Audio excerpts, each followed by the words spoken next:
Hi, my name is Mike, and I'm a design master at LEGO. The model we have today is a classic Porsche 911, modeled after the late 70s, early 80s version of the car.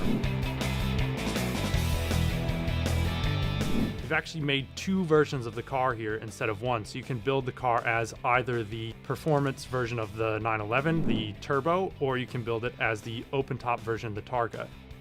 It's actually a really fun building experience. For most of the build, you're building just one version of the car, and then you get to a page in the instructions where you then need to decide, do I want to build the Targa or do I want to build the turbo? And you go to a different section of the instructions, you open up a different set of elements, and then you finish off the car to be one of these two versions.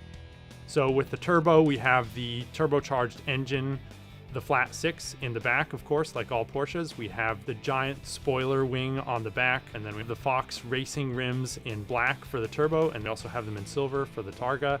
On the Targa, you can open up the hood, and there's actually a roof piece that you can take out and put on the car.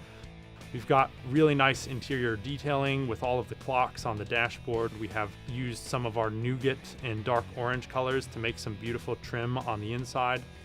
The doors open, the engine compartment opens up, the hood opens up to reveal some storage space. The front wheels are steerable, linked to the steering wheel in the cockpit.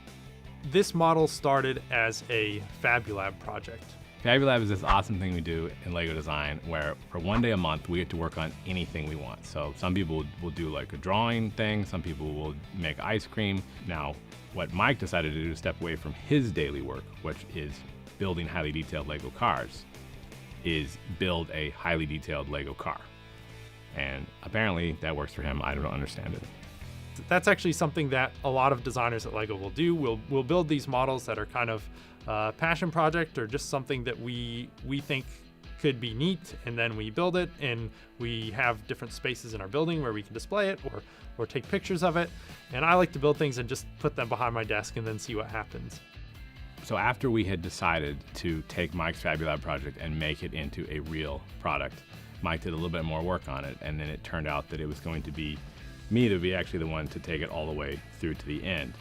And I was really excited to work on it, and so I'm building and looking at it. As I get deeper and deeper into it, I realize that I absolutely have no idea what I'm doing with this model. And I'm just playing with it and trying to get things to work. And then Mike had come over and he was sort of telling me, like, I'm a little bit sad that I am not the one actually doing it. Can I be a little bit more involved? I mean, I didn't let him know this, but I could not have been more relieved. Like, this was a huge weight off of my shoulders to just sort of give it back to him.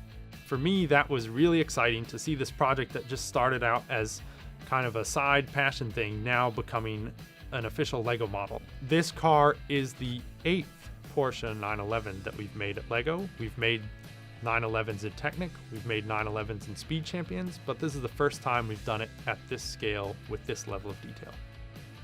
For the development of this model, we worked very closely with Porsche to make sure that we captured all the correct details, all the correct proportions, all the correct lines of the car to make it as authentic as possible. When we were initially building the model, we were using our existing bricks to try to build the shapes of the Porsche, and everything we built with our existing elements just wasn't working.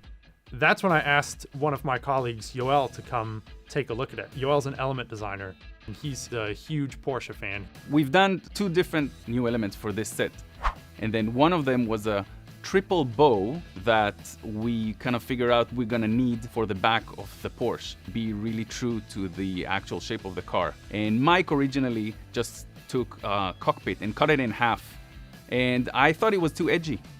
So I said, like, hey Mike, let's do a new bow element. Let's get some bows on this thing.